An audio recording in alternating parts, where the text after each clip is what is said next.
The Batteries Included podcast is brought to you with United Chargers and their Grizzly range. The next generation of Grizzly is here. Meet the Grizzly Ultimate, the most powerful AC Level 2 charger for home use.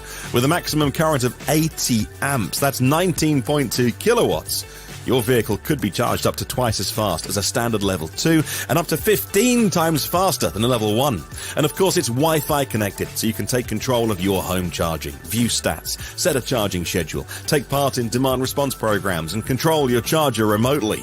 And that joins the lineup alongside the original Grizzly Classic. The Grizzly Duo, designed to charge two vehicles at the same time. The Grizzly Mini, a portable charging station. And the Grizzly Smart, a revolutionary smart EV charger. Those chargers can adjust the current from 16 amps up to 40 amps, that's 9.6 kilowatts.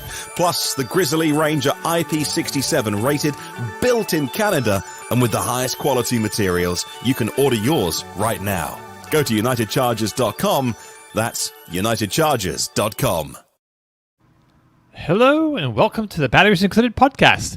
It's July the 5th, 2024, and this is episode number 44. Thank you very much for joining us.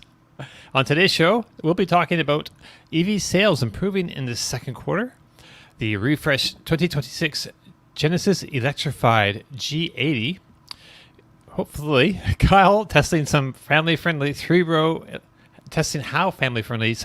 electric vehicles are, and of course, much more. I'm Dominic Yoni. Joining us today is the sagacious Mr. Tom Malogny, Senior Editor at Inside EVs and host of the YouTube channel State of Charge. We also have the mobility-minded Mr. Martin Lee from the EV News Daily podcast, which is available on all the best podcast platforms. And of course, we hope Kyle Connor will join us from the majestic, practically palatial halls of Autospec Studios, where he produces high-voltage videos for a number of YouTube channels. All right, so I was going to kick this off with what we've been driving this week, but we're one man short. Martin. Well, first of all, Nebula says hopefully had a good night. Of course, you guys had fourth, and we had a general election where the party who were in for 14 years, like them or not, I always think it's time to have a bit of a turnover in politics because it makes you hungry. So the ones that have been out are hungry, and the ones that have been in for a while got a bit of a kicking. It wasn't a Canadian-style end of the Conservative Party with 2 seats left, but it was the worst in their history. So I think, a big night of politics over here in the UK. So a bit of a fresh start. And what's important, I think what's important anyway, morning to Nebula and everyone watching as well, is that as our polls were kind of disintegrating for the existing party, they got in many years ago on a green ticket. You know, our old Prime Minister, some of our viewers know David Cameron was pictured in the with the Arctic. Hug a Husky was the phrase. And he was there with his his big coat on in the we're going to save the Arctic and global warming and all that. And then when they realized it maybe wasn't a vote winner years later, David Cameron would come out and said, look, we just need to cut the green crap and get rid of it all. Then the current, and then same government but different leader, so he left. Then the current lot were like, right, we're going to get rid of combustion stuff, pure combustion. It's going to have a significant battery proportion by 2030. And so we all went in EV world. We were like, oh great, what, like PHEVs are fine, like plug-in hybrids are okay, like what's a significant plug-in range? And they were like, well, we don't know, but we'll work it out. So obviously Toyota, campaigned against stuff like that. And then when the polls were just in the toilet for such a long time over here, a couple of months ago, they rolled it all back. And they were like, oh, we don't like EVs anymore. I'm making a short story very long. The lot that came in today are very, very much pro-EV, talking a lot about infrastructure, investing in charging, and certainly bringing back the 2030 combustion ban. Very clear on that, very pro-EV, and a clear idea of what's gone wrong so far in terms of where money's been spent and what we need to do to go to 5 years ahead of what Europe are going to do. So sorry, I hijacked that with politics at the start of the show, but it is all EV related, I promise, because the current lot who just came in today look like they're very much committed to 2030, which is, look, when we face it, all that the car makers and the car buyers, you and I, just want. I just want certainty. We don't want, like 2 months ago, people going, oh, they'll change all the rules because the car makers can't work with that. They work on 20-year plans. So there you go. That's what's happened here overnight. And I hope you had a wonderful 4th. So Dom's on mute, so I'll talk. I had a wonderful 4th, Martin. Oh my God. I was at a friend's house. We had a nice barbecue. I've mentioned this before for you guys. In the summer, I kind of take it easy. I don't do as much work July and August. I try to enjoy myself, and I kicked it off with a really nice 4th of July barbecue. Someone's saying I'm quiet there. I'll get closer to my mic. 4th of July barbecue. After I did a week earlier, I do an annual homemade pasta making party at my house. So things have been pretty good over here, at least for the last week or two. Eating well is right. Hey, Martin, I was wondering if you could just drill down a little bit on that. So, I mean, that was kind of an important little piece of the news, really, for the EV adoption. So, like internal combustion ban 2030. What scope of ban is that? So, I think they will go back to the significant proportion of new passenger car sales have to have or a significant amount of battery power, and that just needs to be defined. And so, nothing wrong with plug-in hybrids. If they can do 100 miles, then jobs are good. I think most people will then drive them on that. There is also what's kind of amusing is there's also an underlying bit of legislation called the mandate. And what that is, which they didn't change, was all the car makers have to hit certain targets of their fleet sales being pure electric. So obviously companies like Tesla, Polestar, BYD, they're at 100%, right? And then others are doing better, and some are doing worse. And that's just known as the mandate. So let's call it 20% this year. So say 20% of the cars you sell in this country have to be zero emissions in 2024. Now, the numbers are changing, escalating through the decade. There's also, as there always is with stuff like when it comes to stuff like this, that there was a deferral. So if you weren't going to hit it in 2024, you could defer it to future years, but then you had to do a catch up. But let's forget all of that. Let's just say a fifth of your car sales had to be pure electric this year. And if not, you were facing a fine of thousands of pounds per vehicle, or you could buy credits from others like we've seen many times over the years around the world with trading credits and things like that. And so that's the bit that our old government didn't actually change, which I pointed out many times on my podcast, which was, well, the old Prime Minister came out and tried to appeal to the kind of voter who is the diesel fan of hates EVs, and they're not taking away my diesel truck and all that kind of stuff, but didn't bother to change the underlying law, thinking maybe that those people were too stupid to look into it, or I don't know. He only knows why he made that announcement that they were going to roll it back, but they didn't actually change the law that was going to roll it back. Okay. So it was kind of meaningless what he said. It was just appealing for voters. And you know what? Maybe there's a handful of people who would have been interested in that kind of rhetoric that might have won them a vote or two. But the whole thing was ridiculous because they didn't actually bother to change the law. Anyway, so it was always going to, like, the car makers were always sticking to the mandate, or paying the fines or deferring it and stuff like that. So that was funny. But I think it will at least give clear guidance. We have a 5-year term, so at least until the 4th of April 2029, the car makers will know. Right. Well, that's what the UK is doing. So when we're bringing out right-hand drive cars, so for the UK car EV market, which is, the UK car building industry isn't what it was, but there is some, Stellantis have all the Vauxhall stuff here, Jaguar Land Rover, Tata are doing a big investment in both in the Midlands and also in the Southwest as well, a battery gigafactory, and so you get a mini there too, right? Yeah, that's Swindon. Honda was certainly Swindon, and Ford were always huge in the UK. So that is a good thing for the UK car making industry, but more importantly, it's good for the car makers and it's good for the buyers, the likes of you and I. That there is now, hopefully, a more stable administration that isn't hunting for votes. They've been voted in on a massive mandate. It's the best result in modern political history, like 200 years. So they can move their agenda forward with no worries, I guess, then. 100%, yeah. And so the opposition will all be, the official opposition, which are the ones that have lost, the Conservatives, Right. they'll be very introspective now. So they'll be having a sort of infighting of choosing the leaders and stuff like that.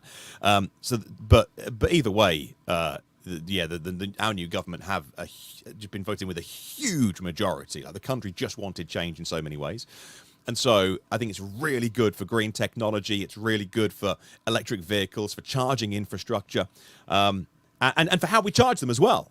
So I saw, Greg Jackson, who is the CEO of Octopus, Octopus trade in the US now. Greg Jackson was on BBC News this morning talking about how, he's been working with the incoming party. It was clear they were going to be the winners if you looked at all the polls, working with them on just a clear energy, a green energy policy, and how a smart green energy policy just saves billions of pounds for consumers when you invest in renewables, invest in solar and wind, and to have a clear way forward. And he was brilliant this morning on TV. Just he obviously not afraid to wade into politics because he was very pro the new government and said that it's exactly what business needed to make that capital, those really significant capital investments into future technologies of how we charge our electric vehicles, how we run our cars with clean green power. So yeah, hopefully certainly a good day here. Cool. Great. Let's not talk about American politics right now. Yeah. Well, it's on a knife edge for you guys, and I raised that point when we spoke to Darren Palmer a couple of weeks ago. I tried to do it, and obviously, he's representing one of the world's biggest automakers, so he was never going to give anything but a politician's answer. But when I said to Darren Palmer, like you haven't, the 5th of November this year, it can go one of two ways. And it's not even like the needle's going to move a little bit. It's either an administration that's had the Inflation Reduction Act and huge investment into the NEVI funding, and those charges aren't in the ground yet. That's such a long overdue process and frustrating. Or an administration that said, electric boats are going to kill you, or the shark's going to kill you. Or I saw recently, Trump saying he's going to ban the sale of electric cars, which of course he can't, but it appeals to a sound by, he is just a showman, isn't he? So he can't ban electric car sales in America, but that's what he said. And you're talking about how, planes, electric planes are solar powered and they're going to fall out of the sky. And you're like, it couldn't be more different. And so, we sort of half joked with Darren, like, how do you run a multinational car company not knowing which way one of your biggest markets are going to go? And he gave us a good answer. But there is a serious side to that. Like, they've got, 80,000 employees in the US, and they just don't, it could go one of two ways. Now, the polls are going a certain way at the moment, but anything can happen. Yeah. They need to long-term plan, like you said, Martin. I think, and I've talked to people in various automakers about this, and they don't get too excited about short-term change in politics because, as you mentioned, they have to plan out 10, 15 years down the road, and they're going to follow industry trends, and they understand that the global industry trend is electrification. So even if the short-term governments in the U.S. changed that philosophy, all the automakers are global automakers now. They can't live in a fishbowl here in the U.S. They have to plan for worldwide distribution of automobiles and compete on the world screen. And just because, let's say something insane like that were to happen here, where somehow there were loopholes and we could ban electric car sales, that would kill the domestic automobile industry, because they might do really good for the next 5, 6, 7 years, but come the 2030s, if you don't have a very strong electric vehicle program, you're DOA, I believe, at least. So, and Don, before we move on to the next thing, I'd like to Gary Bushi. Oops, there you go. Why don't you bring that up? Yeah, I have it lined up myself. Yeah. Made a $20 contribution. Thank you very much, Gary. And he asks a question here: would you pay more for charging if the charger had amenities? So he stopped at a Flying J that was covered. It, had a canopy, I guess. It had everything: trash, windshield washer, store, food, I guess.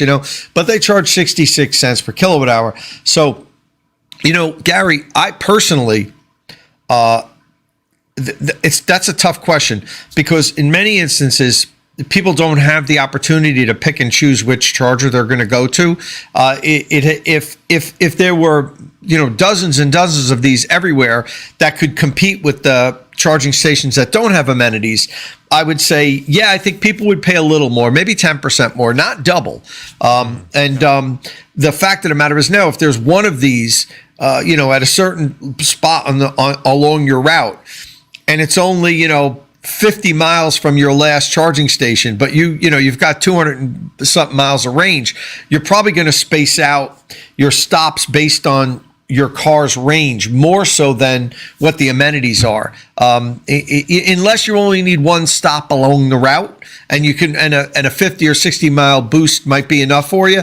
So, I would think that people would stop and pay a little bit more. I don't know, 10% more. Maybe people in the comment stream would let us know what they would be willing to pay more to have a site that was well lit, secure, 24 hours, with trash bins that were picked up and the chargers looked clean and maybe were covered. So, I think that's a good question to pose. How much more would you pay for that?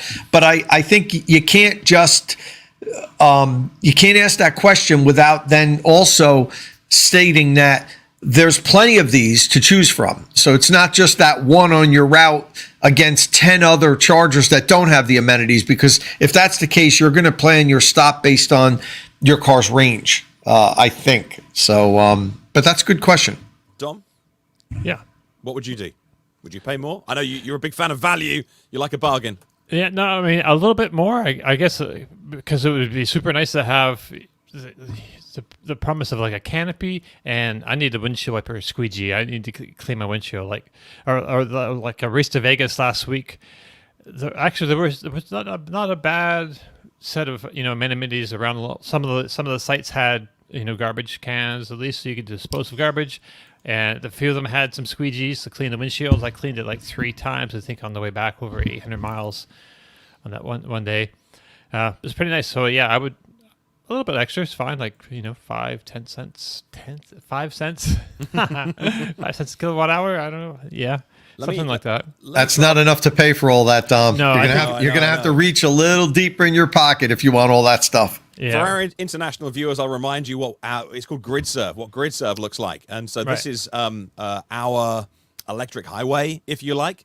And that was the name that they use, your Electrify America.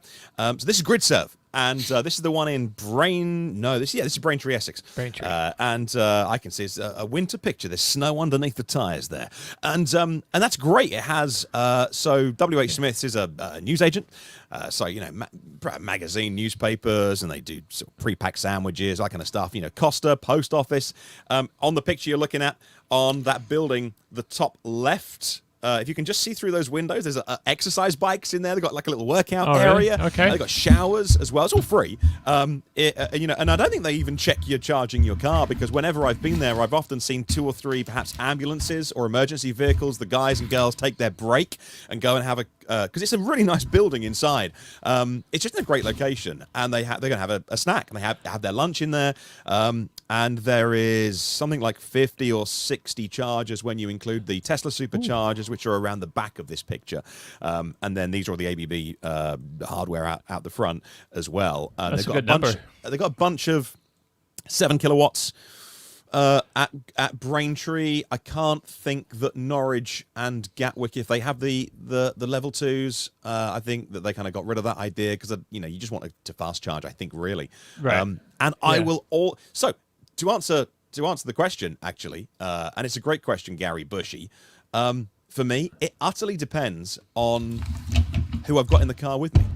Okay. So if I'm with my wife, or even with our 2 kiddies now, 100% I'm going somewhere that's either less busy, like an Ionity, because it's more expensive, so people tend not to use them as much, so I can be quick, or somewhere like GridServe that's got amenities. If I'm on my own, I need a 10-minute splash and dash. I'm just picking the fastest charger at the cheapest price, because it's me, right? But the minute I have somebody else, certainly my wife, or certainly if we're on a family road trip, we'll go out of our way, because kiddies need a break all the time and to run around, and I'll absolutely pay a premium if if it not only the canopy, but all of the amenities inside, where we're going to spend maybe 20 or 30 pounds by the time you've bought some sandwiches, pre-packed lunch, and coffees and stuff like that.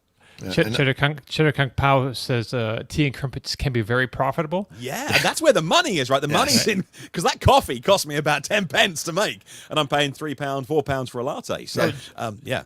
Well, that's the gas model, is that, you see, there's no new gas stations opening up anywhere that are just gas stations. They always have convenience stores, and the gas basically breaks even. They make all their money on the amenities and so forth. So it's interesting to me that we haven't seen that model replicated too much yet with EV charging. Maybe because there aren't enough EVs on the road to fill that parking lot like you get with gas station. And I personally stop purely on convenience, on where it is along my route. I don't look at the pricing at all. And that's basically because I don't do a lot of DC fast charging. I don't need to travel longer than the range of my EVs often. So I don't care if I pay $1 a kilowatt hour, because to me, it's, if 90+% of my charging is at home where I'm paying 15 cents a kilowatt hour, I've already made that savings. So along my route, if I have to stop once or twice to drive a 600-700 mile range, I don't care if I pay $20 or $30 more. A little different if you use DC charging frequently, then you're going to be a little bit more price sensitive to it. But how about another factor here? We've talked a lot about security at these stations. A lot of the stations are in dark places, behind buildings, and I know there's some people, particularly women, that don't feel comfortable parking in a dark parking lot late at night, or even, during other hours when nobody else is around. I mentioned when I did that race to Florida with Kyle, one of the stops we did in South Carolina was in a Walmart parking lot, Walmart or Target, one of those. And it was like 3:38 in the morning, and there was a group of guys just hanging out in the parking lot about 200 feet away from us, just leaning on their car. Right. And I'm there, I'm with Pete, but if they wanted to come over really quickly, we would have had our hands full. And I can't imagine how, say, a woman would have felt in that position, all alone with a bunch of people. What are you doing at 3:45 in the morning in a parking lot, hanging out somewhere? But luckily nothing happened. And I'm actually, since we're talking about this, I'm actually doing a video right now on a device that helps people feel more secure. Oh, Martin's gone. Yep. Helps people feel a little more secure. We're all having problems, by the way, guys. Right. Listen, every single one of us is having computer problems right now. Dom couldn't get his audio working. My laptop kept rebooting. I almost didn't join today. Martin just fell off. So everybody here is having problems. So at any given moment, any one of us can leave. For all we know, that's why Kyle didn't join us today, because he was supposed to join us. He didn't. He tells us when he can't make it. Right. He might be having technical issues somewhere, driving somewhere out on the road and can't connect. I got a text. He's filming at Mount Evan. Can't make the show. Okay, so yeah, Spotted Sharks just mentioned Ejack. So I'm actually working on a video now, that a product that makes people feel more secure at charging stations. You basically plug it in. It's sort of an adapter to your vehicle, and then you plug the charger into it.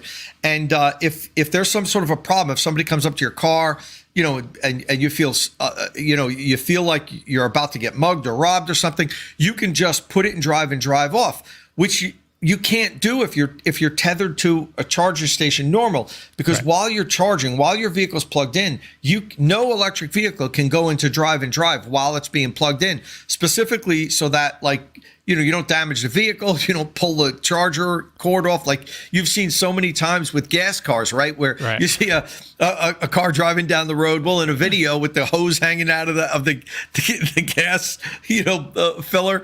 So this company called Ejack has made this product where it allows you to put the vehicle in drive and drive off, basically snapping the adapter in half. So they sent me a couple of them. Up until now, they've only had one for the Tesla vehicles, right. For the NACS connector. So it really only worked with Tesla vehicles. But look what they just came out with. And I have the prototype of it. This is their CCS version of it. Nobody has one of these yet. I think they made 2 of them, and I have one of them. So I'm going to be doing a review on this. And you can see along the line here, the center of it, this is where it snaps off.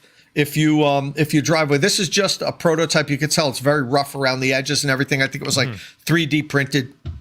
But I'm going to be making a video on this and opening up a conversation and asking people, would this make you feel safer?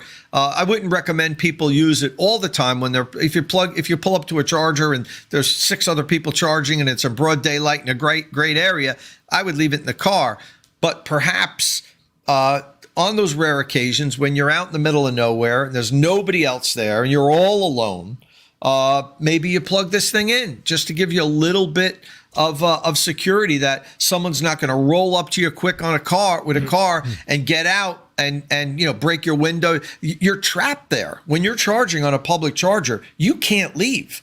And once the thieves get to know that these cars are basically sitting ducks, you could always pull away from a gas station. You're going to do a hell of a lot of damage. There might be a fire and everything, but you could put in drive and go. If somebody is coming up with you with a gun, you can just leave. You can't do that with an EV. You're stuck there. So this little device here allows you to do that. How, because I haven't seen this before, so this is new to me, and without giving away your full review, how does the car know that it can drive? It tricks it. I was going to say, I look forward to your full review to explain, because obviously the car, it needs some... Yeah. It needs some integration at car level. Yeah. It tricks it, basically, and there's different ways it tricks it depending on the car. Okay. And there's even like the CCS version has a little remote control key fob, right? That you'll press to trick the car that it thinks that you just unlocked the connector.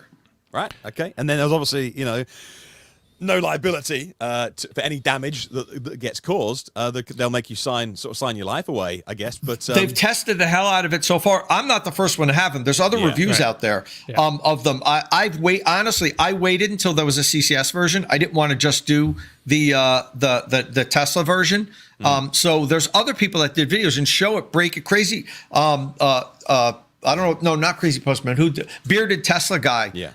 He has a review on it already, and there's a few of them out there. Kyle used this. Yeah. This is the thing that Kyle used to charge his Cybertruck on a CCS1 station because it wasn't, he didn't use it for the intended purpose. Right. It became an extension because if you remember the big wide fender flares in the Cybertruck doesn't allow you to attach the CCS1 connector. So Kyle would plug this into his car and then the CCS adapter and then this. It just basically made it stick out longer.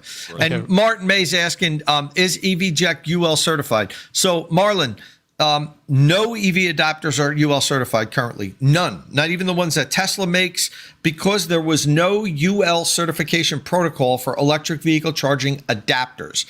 UL's in the process of making one. It's called UL 2252. It should be complete by the end of this year. And when it gets complete, now we'll finally have a standard to test UL adapters. And I spoke to Ejack about this, and they had promised me that once UL 2252 is done, they do plan on conforming with that standard and having it UL certified. It doesn't mean it would pass UL certification in its current form, but that they said that they are going to live by that standard. I just wanted to back up just a little bit before we were talking about gas stations and how much money they make. Brandon Flash is with us today in the comments, and he's worked with Circle K in the past. He's somewhere else now, I believe. But it says, look at the quarterly reports for Alimentation Couche-Tard. That's the owner of Circle K, one of the few publicly traded fuel retailers, and you'll see that their main profit center is fuel. Wow. So things have turned around, because I know specifically especially like 2008, I can't remember if it was like when prices were super high or when prices were super low, but there was some times in there that it would go back and forth. Sometimes there was even like a negative. It was like a negative numbers for selling fuel basically at gas stations because competition and price wars and yeah. Yeah. But- Well, I guess it might be different for different types of these, like the ones that are out on the main highways that just have lines of cars constantly plugging in. Perhaps I know you guys remember, I owned a commercial property. One of my tenants was a Quick Check. And I got to speak with the owner of Quick Check. His name was Dean Derling, and their top level managers on many occasions. And they transitioned. I was one of the last stores that they opened up that didn't have gas. That was just a convenience store.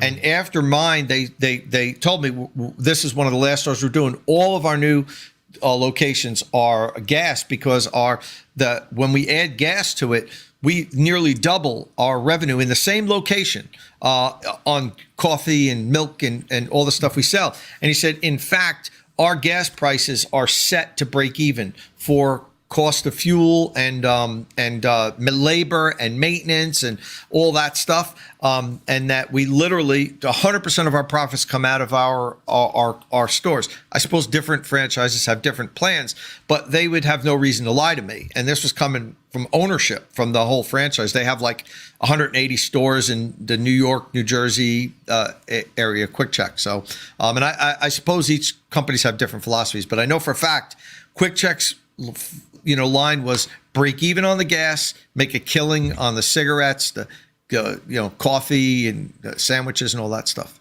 Right. Brendan had chimed in and said independent fuel retailers struggle with fuel margins, but large-scale operations make money. And Mike the Car Geek says margins percentages are low for fuel, but the total revenue is high.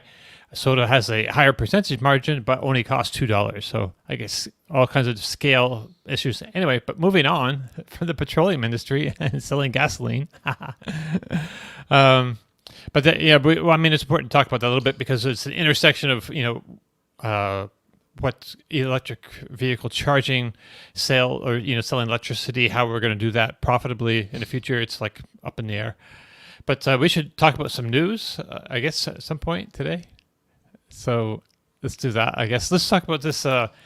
We missed this last week, so this came in just the day before the show last week or something, and I missed it. The 2026 Genesis electrified G80 was revealed last week at an auto show in Busan, South Korea.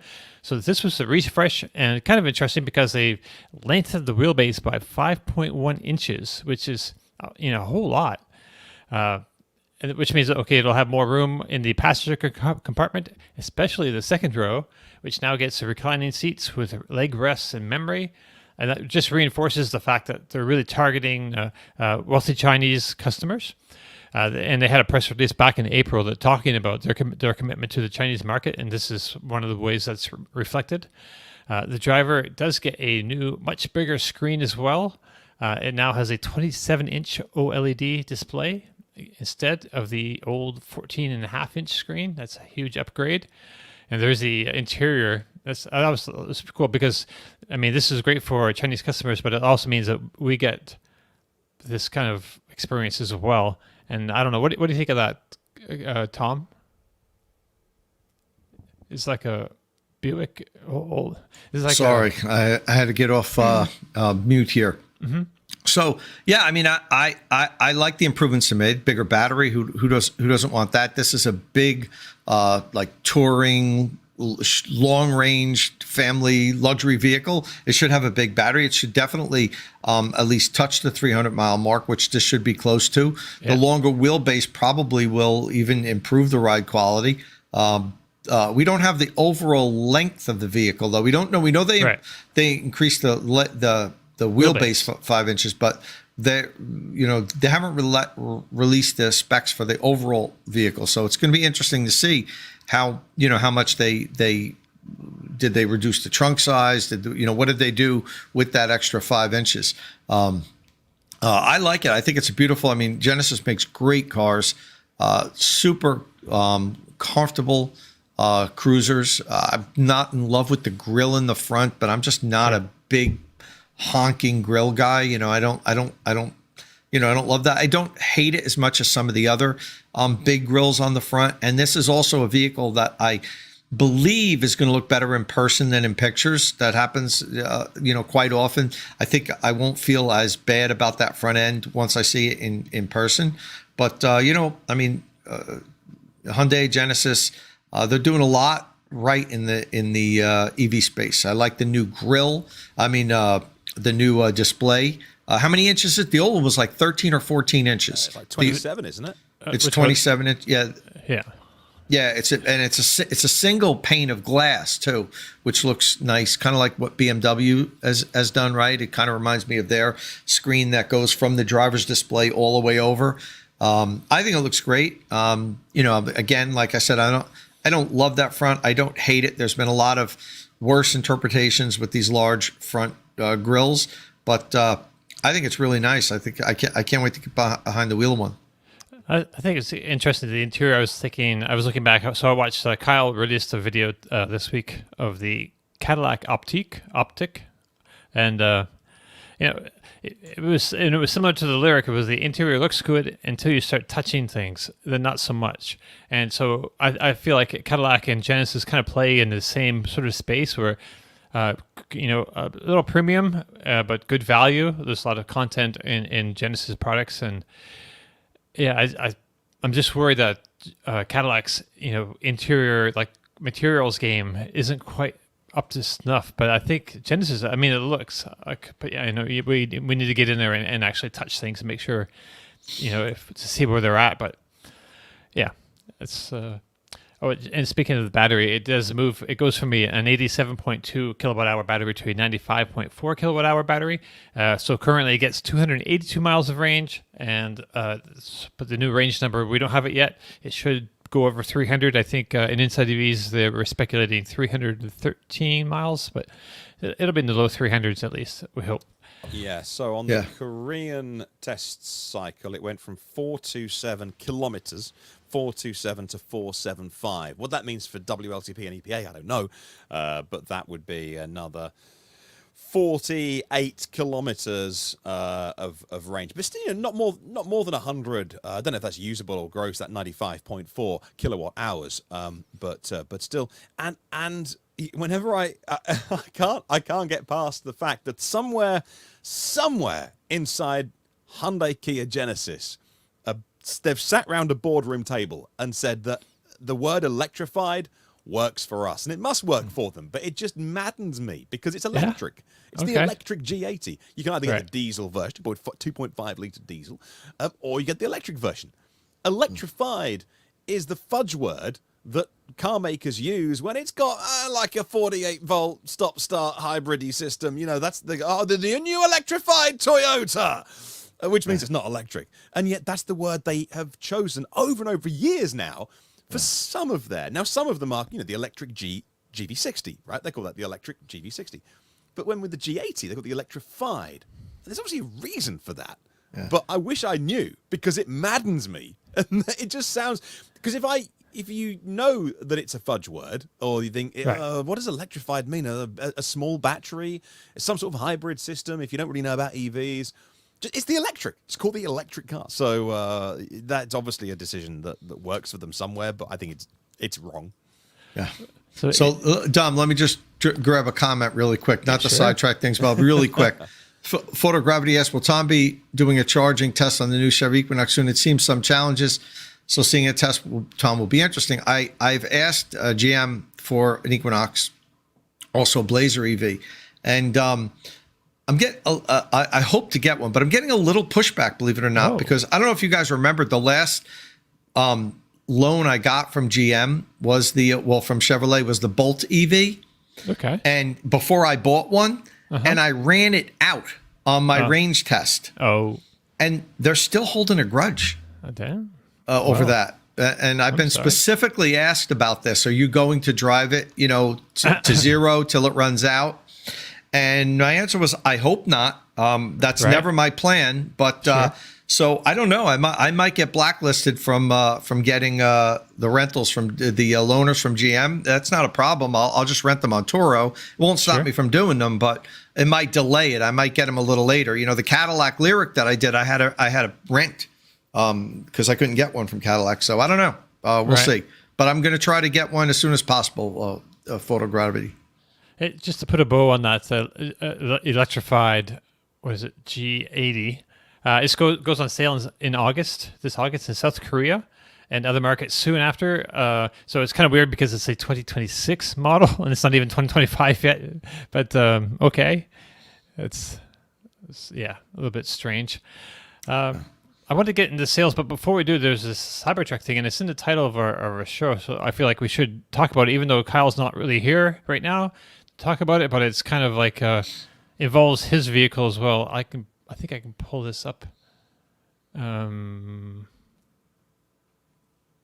There it is. Yes. So Kyle got a service appointment, and he shared this on Twitter or X.com.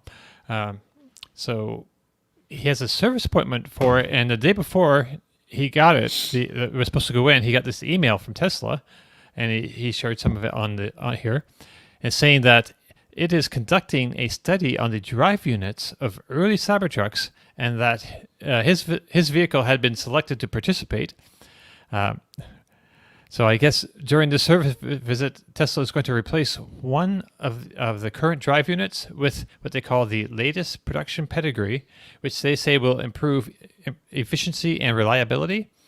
So Kyle has a tri-motor Cybertruck, so I imagine they're going to just replace the front unit on that, which is the motor that does most of the work, all the time. And so I was if he was here, I was going to ask him if he thought this was like suspicious at all. I think it is. Yeah, that's not right. That sounds like they're having problems, and they're going to contact. Sorry, Martin, and they're going to contact all the high mileage Cybertrucks, because Kyle's a high mileage Cybertruck owner, and say, okay, give us your motors because we want to see if you're having the same problem we're seeing in all these other vehicles. Total speculation, but right. I don't know why else they would do that after such a short, after like 5-6 months of ownership. There's no need to conduct a study. Like if it's 3 years old with 50,000 miles, okay, let's pull these motors apart and see what the long-term wear is. Not after 6 months. So yeah. I mean, the language of the thing is very, we're just doing this little thing over here. Don't mind us, you get a new motor. So, I mean, owners who get this will be happy, but what about the owners who don't get this? Are they going to be thinking, these guys are getting improved reliability? Means there's a reliability issue that can be improved upon? It just kind of sends, I don't know, to me, a weird message, but I don't know, Is it officially a recall? No. Not that I've seen. No, they're doing a study, Martin. Right. And this is why I try and. Oh, here we go. But this is why I try and say calmly to the Tesla fans who get very upset with the word recall when it's a software update, is because we should apply good standards to the automotive industry. Now, I have been getting a nag on my Home Assistant for the last year that I've got to upgrade a bunch of my ESP Home stuff, and I just keep going quit or delayed, remind me tomorrow. Okay. So if my smart lights don't work, that's not the end of the world. But I think we should have good, rigorous standards with aviation, with automotive. So even if Tesla have to do a software update to, version whatever, then that should be officially a recall. Now, of course, Tesla fans get annoyed because the media convolute that with all the cars going back to the dealers, and you're without your car for a day or an hour while you sit there and drink free coffee. And that's where they get upset. But I do think that when an update is pushed out by Tesla over the air that is safety critical, then it should absolutely go through the procedure of being an official recall. It has the paperwork done, so that if you are not one of these, easy breezy Tesla owners, like, it's fine, that actually if you're a car buyer who knows your car has to be on a certain software level, then you go, oh, okay, so now I know my car is safe. So I think they should be recalls, but they shouldn't be, confused with the car going back. But if there is a problem with the Cybertruck motors, and I have another point, by the way, on that in a moment, then that should be an official recall. I would be really annoyed and curious if I owned a Cybertruck and then I got an email saying, hey, we're doing a study, we're going to swap your motor out. No, you're not. That's my motor in my truck. Tell me why, or make it a recall. The other thing is, this is Tesla's bag, right? Batteries and motors. So, okay, there's been the recall over the accelerator pedal with the glue. That's stupid. It should never have happened. Yeah, there's been a recall over the applique in the bed side. That's stupid and that should never happen. Yeah, there's a recall, 2 recalls now over the wiper motor. That's stupid, should never have happened. But that's probably a supplier issue or just a daft issue. But, you know, motors is Tesla's thing. It's what all the others wish they were as good at as Tesla. But, you know, the likes of Sandy Munro have told us all the time over the years, Tesla are 10 years ahead of the competition in batteries and motors. The others can never catch up. And now, like their greatest shiny thing, the Cybertruck. Well, the greatest shiny thing is the robo-taxi because they're not a car company, of course. But they've got issues with motors. That's the last problem that Tesla should have. That's the thing that they're really, really, really good at is efficiency and motors and batteries. So I would want to know if I was Kyle and I owned a Cybertruck and I would go, hey, by the way, we're replacing the motor. I'd want to know why and what's happening with the old one and why are you taking it out? But different rules, I guess, for you know, people just give them a break and it's probably not a big deal. I'm not making it a big deal. Right. I don't know if we should jump to too many conclusions yet. So Nebula 1701 says in the comments that GM did studies like this with early high mileage Hummer EVs with their batteries, also with Lyric. So I guess it's something that happens. But still, did they ask or were told? Did they, you know, because it's like GM would have to send a thing saying, hey, we'd love to swap out your battery. Do you mind if we do? Right. Whereas the Tesla way of doing it is like, you're lucky to own one of these vehicles, so we're doing this because it's our vehicle. Like the whole thing, like the whole thing of Elon saying, oh, we've got all this installed compute around the world. When the car's not driving, we can use them as a computational AI thing and send us the data. Like, no, I own that. You don't still own the vehicle. I bought it now and I'm paying you monthly for it. So no, you can't do that. But that is the attitude of, well, they're our cars or trucks. So we'll do whatever we want to them. So that is a different way of doing it. Yeah, I was just looking at the comments here. Pierre is saying Let's have a look. A real recall this time, but I didn't see any news. I just did a quick Google search and I didn't see any news of a new recall besides the ones that you mentioned. Well, it mentions would be an issue if it was finished testing before it goes to market. Yeah, but they've made, well, I haven't 2 million vehicles on the road or whatever, you know, maybe more, and like they're good at making motors. Like that's not the thing that Tesla's bad at. They're really, really good at making motors and batteries. So weird. Yeah. All right. So I guess I just wanted to bring that up because I just thought it was an interesting little thing. It could be nothing, could be something, but I thought it was, you know, just newsworthy, I guess. Mm. Yeah. Any thoughts, Tom? Am I out of my mind? Well, it's definitely newsworthy. Okay. You know, it's. I find it extremely odd that, you know, after a couple of months, they're asking for volunteers to give them their motors. You know, like I said before, I can understand if it was years down the road of use. That's interesting to take a look at what the wear looks like after 50, 60,000 miles of road. But after a couple of months, you would have thought that any type of internal Tesla testing would have, you know, thoroughly tested, you know, tens of thousands, hundreds of thousands of miles before the vehicles were launched. But, you know, Tesla's loose, like some of the other startups too. You know, they bring things to market really quickly. They kind of let the customers be their beta testers, the early customers.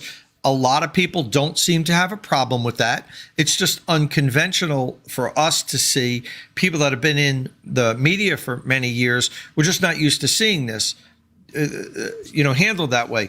Maybe this is a trend. Maybe this is how car companies are going to be more nimble in the future. They're going to release things without having the hundreds of thousands of miles of testing and give them to the customers. And if they have problems, fix it and then update the vehicles. Maybe this is the new automotive trend. It's just unusual for us to hear that. I know it's very odd for me to hear that you know, that they would ask for that after a couple months of ownership. You know, could you imagine if it was a combustion vehicle and you got the same letter and saying, you know, we want to look at your transmission, so we're gonna put in a new transmission or a new motor. Let's say, you know, we're gonna swap your motor out. People are gonna be like, what the, you know, what's going on here? You know, but I think it's kind of, I know Tesla's pioneered a lot of things, and they do a lot of things right. And sometimes when we see things like this, our knee-jerk reaction is to say, this isn't how you run a car company. You don't do things this way. You make sure it's rock solid before you give it to the customer. But then I say, well, who am I to say that? Maybe this, just because we're used to this, and this is how it's always been done, maybe this isn't how it's going to be done. Maybe we don't like that that's going to be the way it's done, but maybe this is how it's going to be done. I don't know. Yeah. A lot of opinions here in the comments. Nebula just mentions that Kyle did drive the motors for far longer in a 24/7 time frame. Yeah, that thing's torn across the country nonstop.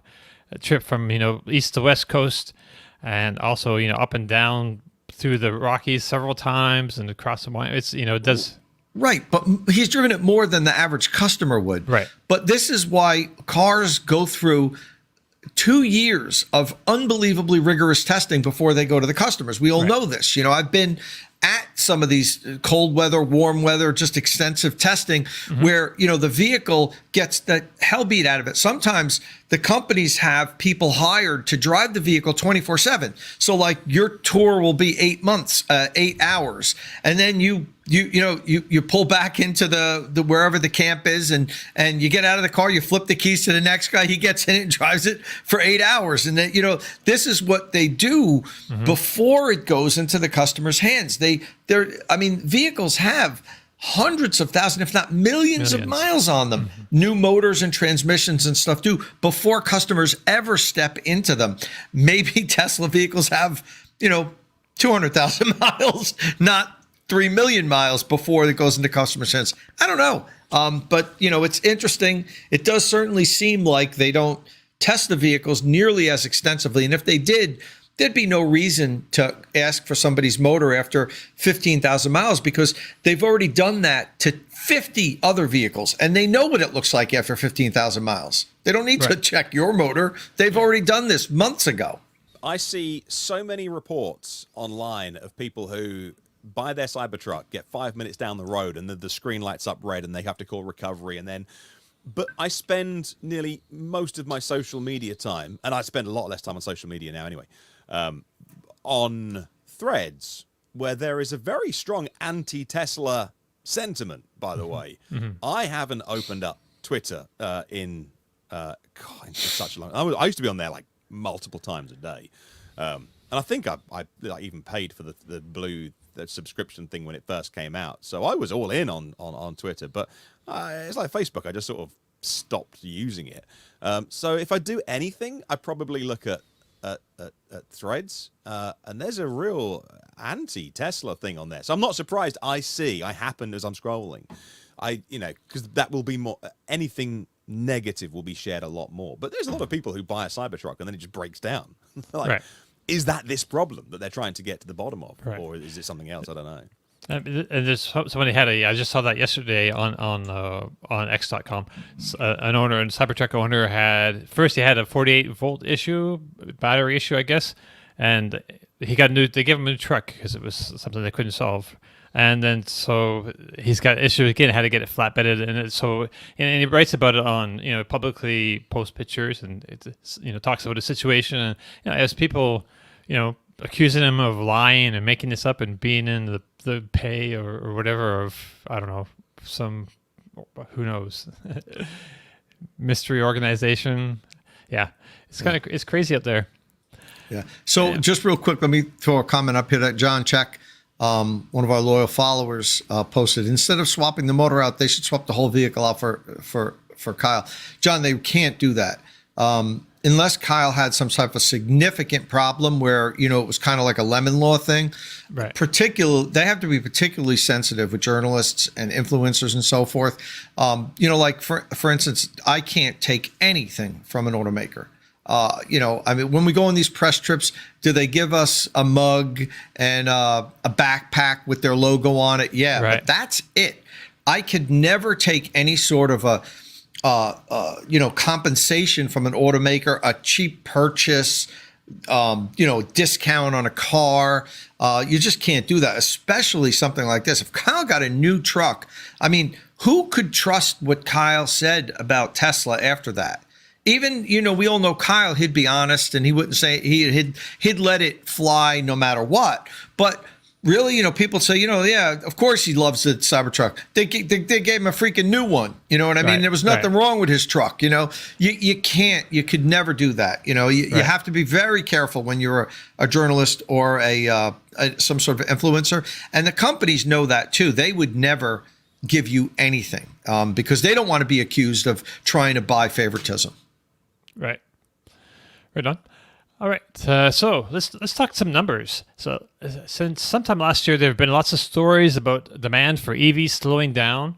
This week, automakers released their second quarter sales numbers, so I thought it might be interesting to check in on some of them and just see how they're doing since it's ICE cars right now that are having kind of flat sales across the different automakers, some up, some down, but nothing's popping really. So let's start with Tesla, since they are by far the largest seller of EVs in North America and Europe. So Tesla saw a 20% drop in deliveries in the first quarter of this year, the first 3 months of the year, over Q4 of 2023.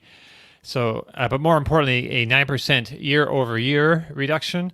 So Q2 saw deliveries of 443,956 vehicles at Tesla. That's 33,125 more than it actually produced. So it seems like they really cleared out some inventory. But that also seems like to indicate that they cut back on production as well. So that's still low, 14.8% better than the Q1 numbers. And then in the year-over-year numbers, that dropped only 5% from 2023 instead of, was it the earlier 9% in the Q1? So they at least seem to reduce the amount of drop in sales. But really, I don't know. So let me a little bit extra here. That's 4.8% better than Q. Right, in year-over-year, dropped 5%. So the silver lining was from Tesla Energy. They deployed a record of 9.4 gigawatt hours of energy storage products. So personally, I think this was a bad result for Tesla, and I'd love to hear what you guys think. It's the biggest name in EVs, of course, and we're still below 10% adoption in the US and under 25% in Europe. So it seems like there should be a huge market out there. Does anyone want to argue that this is actually a good number for Tesla? Well, this is why I'm not on the financial channels, is because I don't understand the game that is the markets. Right. So well, yeah. Tesla have investor relations, both retail, but also institutional relations, and they all get a special audience with the Pope in the lead up to these results. So although Tesla can't tell them the exact number, there is a dialogue that happens between companies and institutional investors. And so all of the headlines that I saw were along the lines of Tesla beats expectations, everything's great there. But So my tiny brain goes, well, let's just set lower expectations. Just all you've got to do is say, well, things aren't looking great here, and tamper things down. And then when the number comes out, and then all the headline. And I've never that's not a testing. That's for years. I've watched CNBC, and they go, beat expectations. Well, it's because they were led to believe a certain thing. And so look at the numbers, and it's not great for Tesla. And the reason that's important to the EV world is because, for you guys, well, Tesla is your market. Now that is coming down. There's more choice in the US, but over here, Tesla is in double figures, but just in some markets, And so Tesla have a bad day in Europe, then it's important, I guess, if you invest in them. But it's not the EV market here, but it is for the US. And so, of course, when those stories go around, which there's a real problem in the EV market, and people are going to hybrids, and no one wants electric vehicles anymore. It's because Tesla are struggling, and as you'll get to, others are having a good time as well. Right. Yeah. So I guess I don't know if there's anything we want to. Yeah, the stock market. Just mentioned briefly. it's been pretty crazy. It's been just shooting up the last few days. I haven't looked at it this morning, but it just seems backwards of what you would think, beat expectations. So a little pop, but it's like popping off. It's like gangbusters over there. It's kind of crazy, inexplicable to me. I don't get it, but we don't buy stocks in automakers, so it doesn't materially affect me. But it's interesting to watch. So looking at Ford, its overall sales numbers were down in Q2, just across the board in ICE and ICE vehicles, at least, in this main headline number. But its EVs saw increases. So Ford sold 23,957 EVs. That's 61% more than the Q2 of 2023, which is a pretty big boost, right? So the Ford Mustang Mach-E was up 46% year over year. That's 12,645 sales in the quarter. Ford F-150 Lightning, 7,902. That's up 77% year over year. And the Ford E-Transit, which we don't really even think about that much, it sold like about half of the Lightning numbers, 3,410. That's up 96% though over year. So things are kind of building up steam and increasing sales. Just looking at them objectively though, they're still, when you compare these sales with like their ICE equivalent, they're still kind of low. There's still lots of room for like 7,900 Ford F-150 Lightnings. They sell a million gas trucks a year or something. It just seems like super low compared to, we all think that the Ford F-150 Lightning is probably the best Ford F-150, right? So it'd be nice to see if the numbers kind of reflect that, more across the board. But yeah, did anyone want to mention anything about Ford? No. You mentioned that we think that the F-150 Lightning is the best F-150. Yeah. It's the best F-150 for me, right. But it isn't the best F-150 for a lot of people, to be honest with you, Dom. Sure. There's a lot of people that still currently with most particularly infrastructure, it doesn't work for them that use it for business. Now, there's a lot of business use cases where it would work just fine. But, we do have to get over this this hurdle of, the misinformation, people not understanding what they can and can't do with the vehicles. And right. Dealers still can't properly communicate with them. Did you see the news that, I forget where I read it, that Ford just announced to its managers that, and I don't know which managers, but I actually should have prepped you on this earlier because I was reading it late last night. Ford announced to its managers that they have to return their corporate cars. They're not allowed to have their corporate cars anymore. If they want a corporate car at like a discounted rate, or some of the corporate managers get free cars or whatever, okay, they can only get the Mustang Mach-E or a Ford F-150 Lightning. And what they're doing is forcing them to be exposed to electrification. Right. Because even within the company, and this is true with all legacy brands, there's a huge portion of the company that thinks these vehicles don't work. Sure. And they don't have the hands-on experience. They don't have the hands-on experience. And this is brilliant, if you ask me. I remember when BMW first came out with the i3, the dealers were so apprehensive about it. They were so against it. First of all, it looked really weird compared to other BMWs. Sure. So besides the fact that it was electric, they're like, what the hell is that? Like the 21st century version of the Isetta? Right. And first of all, it didn't look like a BMW, and now it was electric, and they didn't know how to charge it and everything. So BMW put out these ridiculous lease deals only for dealership employees. It was nuts. You could lease like maybe we have a BMW dealership employee in the comment section here.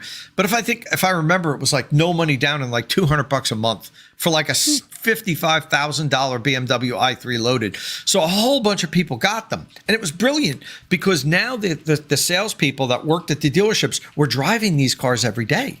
And then you understand how it works and you learn about charging and everything. So for the managers to be kind of Well, then no one's forcing them to buy or lease these. But hey, if you want the good company deal, you're not getting it on the King Ranch diesel F-150. We'll give you a Lightning at a reduced price, so that way they live with it, and hopefully, change the culture of the company where you don't have such a big portion of the company. And I said, I'm not picking on Ford here. This is with all the legacy brands. Sure. And I fortunately get to speak with so many people in these companies. There's still, to this day, a lot of people that just don't believe these vehicles work. Right. It's funny, and one of those reasons could be the messages that media is sending out. So, Martin, you had shared the Business Insider headline a little while ago. It's talking about this story. The way that they framed this whole situation is Ford is so desperate to push its EVs that it's making managers lease them. Yeah. It's that's not what's going on, though. Yeah, like let's say 300 or 400 of them get leased, or even 500 of them get leased, which probably isn't going to be that much. But let's say it's that much.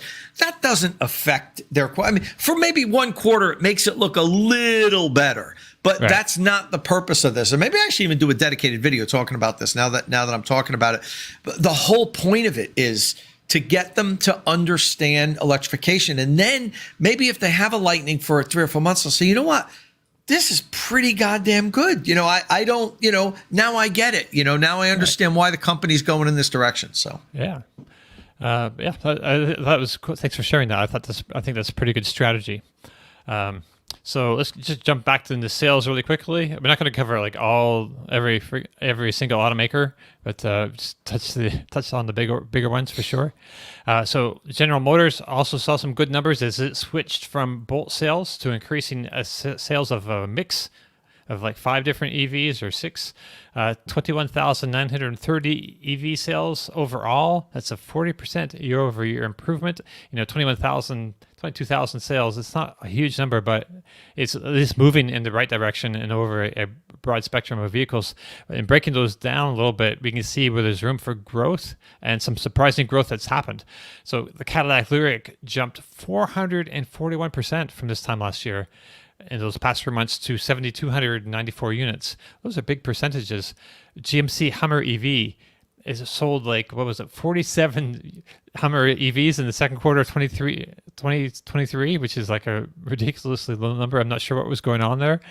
So it sold 2,929 trucks. That's like a ton. 2,900, almost 3,000 Hummers out there in the last 3 months. Like 1,000 Hummers a month hitting the road. So it seems like such a specialized kind of crazy vehicle. It's kind of hard for me to wrap my head around that exactly. But see that, and that was a 76% increase from Q1 as well. So Chevy Silverado EV sales were 2,196 units, still a little low to my mind. It's also interesting because they sold more Hummers than they sold Silverados for whatever reason in the second quarter. And they sold 6,634 Blazer EVs, which is a respectable number because it wasn't that long ago that they had recalled that and put a stop sale on the Blazer EV and then had to knock the price down a little bit. But I think that's come back and really helped their sales in the long run. And then there's the Equinox, which it should eventually be one of the biggest sellers. They moved to like an initial 1,100 or 1,013 of those. And just to put a bow on that, they also sold 490 Bright Drop delivery vans in Q2, which was much better than the 290 that they sold in Q1. Like it was probably like an 80% improvement or something. So what's that big number? 22,000 EVs in Q2. Basically. Yeah. Cool. All right. Well, it's difficult, isn't it? Because they've set expectations about that subject again.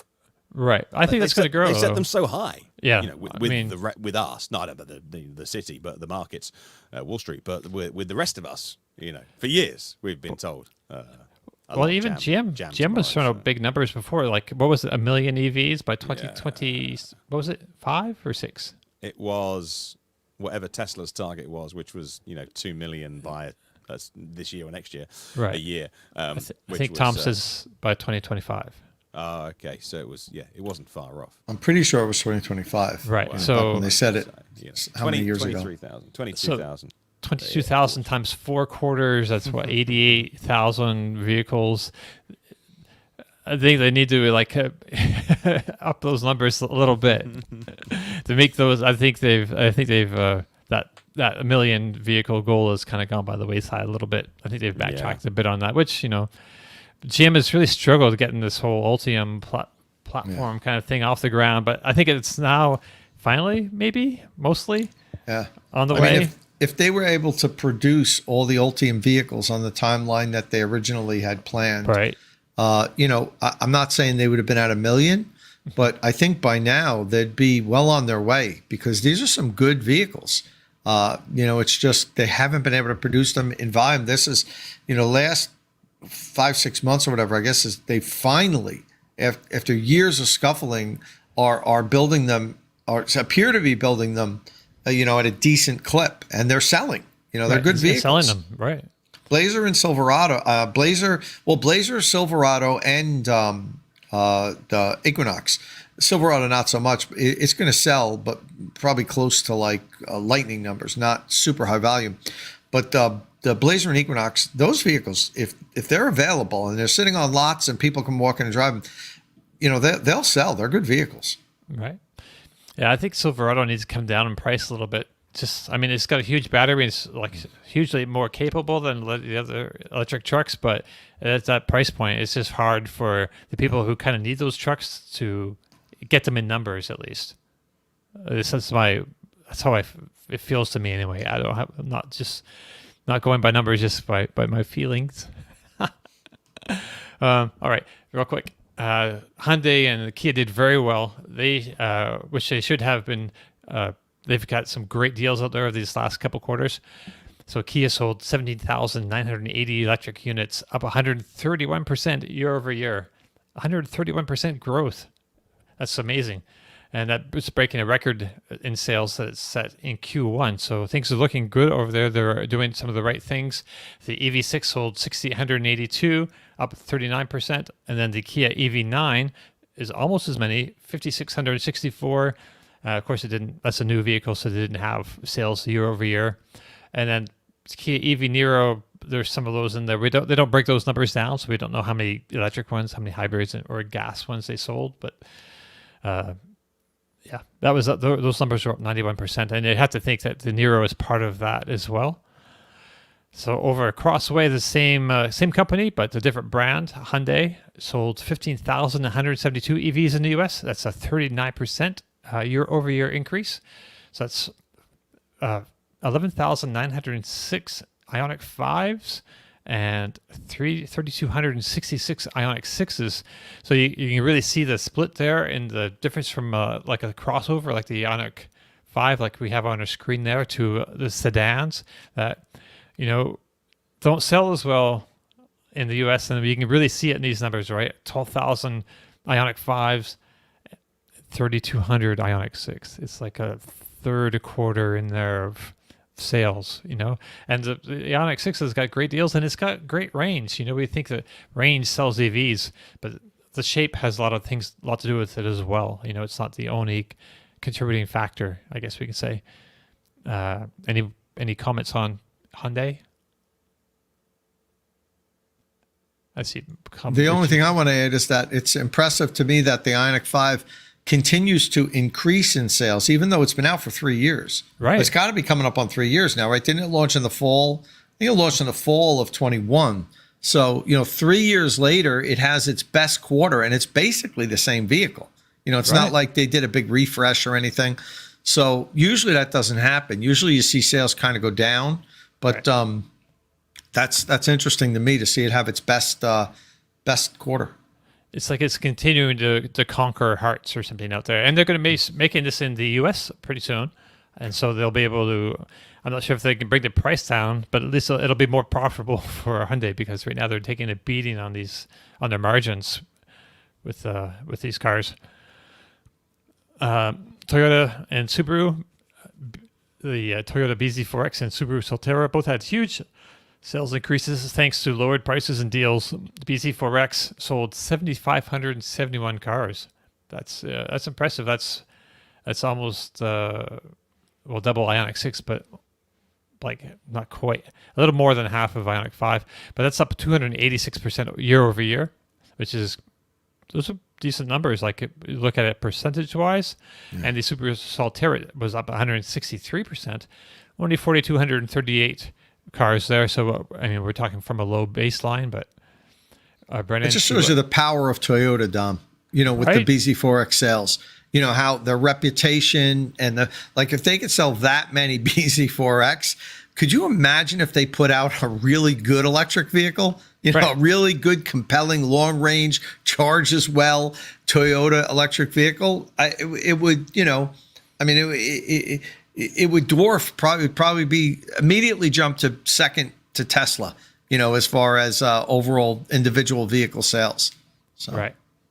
So just going over the numbers, the real surprise for me was the Nissan Ariya.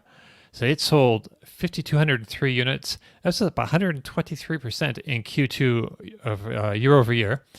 And the Leaf was up slightly to 1,925 units. That's on its way out. But at least the Nissan Ariya was like super.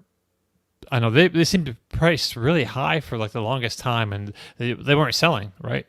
And so deals and hacking the prices really kind of makes this kind of a difference. Yeah, all of those, the BZ4X, the Solterra, and the Aria, have all had amazing finance deals on in this quarter. Right, and they arguably needed that, obviously, I think. Right. Yeah. I mean, Brandon made a point of, do we celebrate bad EVs? That's also, Right. Brandon's in the weeds on this kind of stuff because he lives and breathes it. But that's a very nuanced argument. They are, the BZ4X and Solterra are bad EVs. I mean, they're fine, but they're fine. Depending on your use case. The new ones, the new ones are better. The Aria is actually not bad. I just feel like Nissan don't love it. Like, it's just right. And Brendan makes up a good point. Nissan Ariya should have been an Infinity, which needs the sales. Which I think that's an interesting call. Yeah, I don't know anybody who owns an Aria, so if anyone in the comments does, let us know what you think. You meet a lot of people who own these kind of cars that aren't in the mainstream, or not, and they go, "I love it." Whenever you talk to someone who owns a Volt. Right. Like, I love it. Like, there's just so much love and passion for the vehicle. Yeah. Everyone down the street for me. I never. What's that? I have a Chevy Volt just down the street. A few houses. They've changed out their other car a few times, I think, but that Volt still holds a place in their driveway. I've never met a Volt owner who doesn't love their car. Yeah. And and so I don't know any. I see the Toyotas and Subarus and Nissans flying around here where I live, and I don't know personally anybody who owns one, so I can't ask them. But I don't tend to meet many advocates for them. People tend to buy them, and I don't know. Yeah, Lacey, who did a video, she's one of Kyle's friends. She has an Aria, and she did a really good lease deal on it. And that's I think Kyle has a video on that on Out of Spec.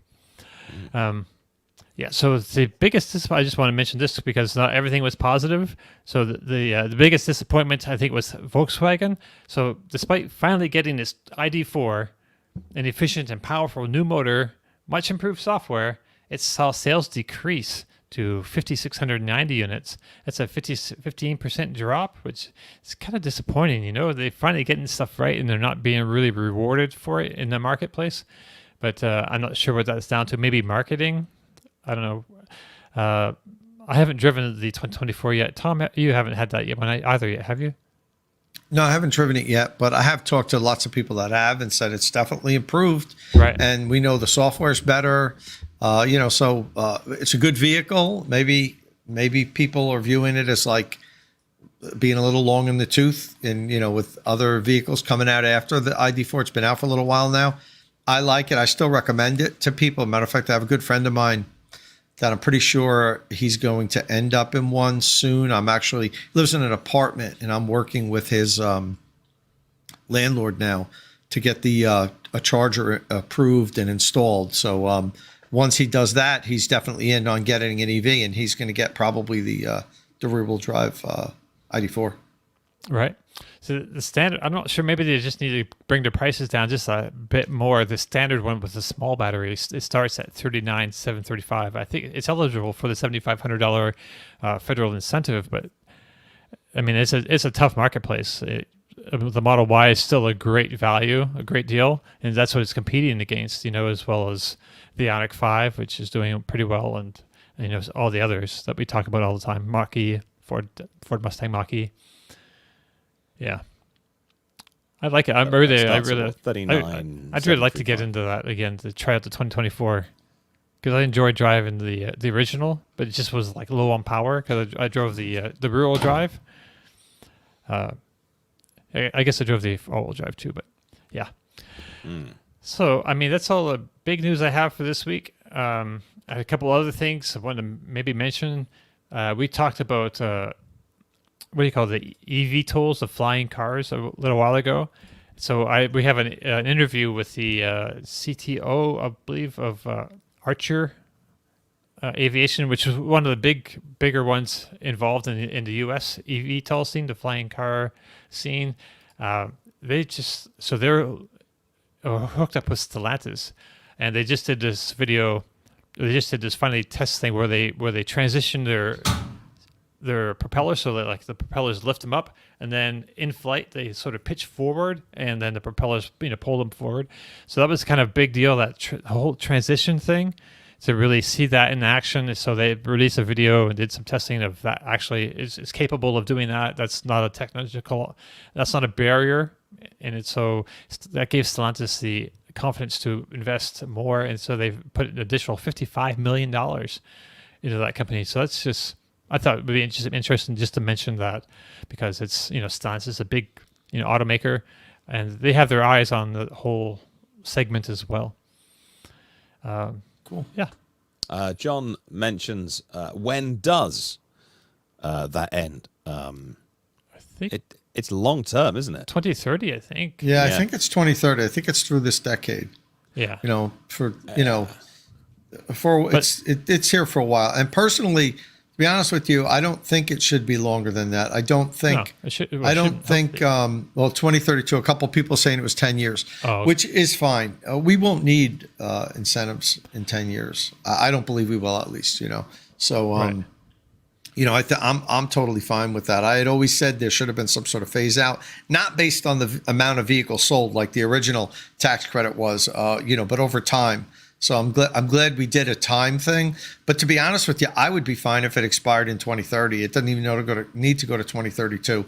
I don't think it's going to be necessary. I do think we're going to be at relative cost parity by then, and the vehicles are just going to be so much better that people are going to go into them. We're still going to have combustion in them. We're still going to have combustion through the 30s, but the vast majority of vehicles sold, I think, are going to be electric in 8 to 10 years. But we'll see. And Don, before we take off, I know we're going up against it now. Right next to me, you might see here, I did a charger review this week. This is the Volchar, it's called. And they're available in 40 amp and 50 amp units. So I did my full comprehensive review. This was a long one too. It's like an hour long, which I know is super long for a charger review. So I'll follow up in a week or so with a 10-minute condensed version if people don't want to watch my full hour-long video. But it's a good unit. Surprised me a little bit better than what I was expecting, to be honest with you, because it's a newcomer on the scene. But I did find a pretty serious safety flaw that that I talk about extensively in the video. So you might want to check that out if you're interested in getting a charger. John said the charger looks awfully small. It's not really awfully small.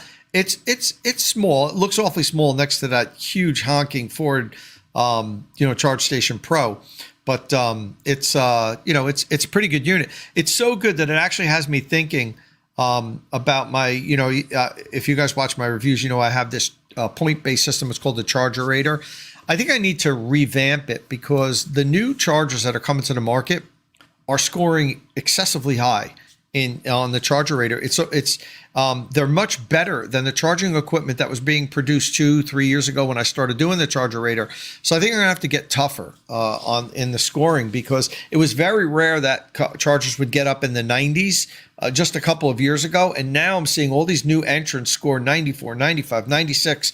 And the funny thing is, a bunch of these companies have told me that they modeled the design and building of the unit from my videos.